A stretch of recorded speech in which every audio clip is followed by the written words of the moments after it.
নমস্কার বন্ধুরা, সোনার রান্নাঘরে তোমাদের স্বাগতম। আজকের রেসিপি এগ চিকেন ডেভিল। 3টে ডিম সেদ্ধ করে খোসা ছাড়িয়ে অর্ধেক করে কেটে নিয়েছি। একটা বাটিতে কিছুটা চিকেন কিমা করে রেখেছি।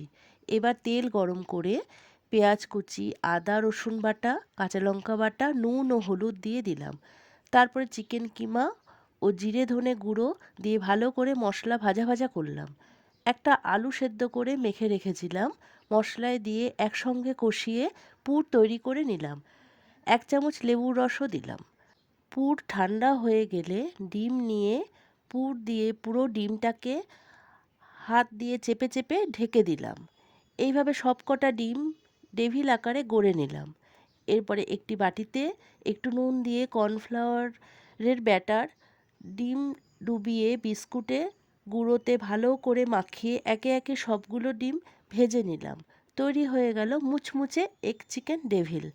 আমার এই রেসিপিটি যদি তোমাদের ভালো লাগে তাহলে প্লিজ একটি লাইক ও সাবস্ক্রাইব করে দিও।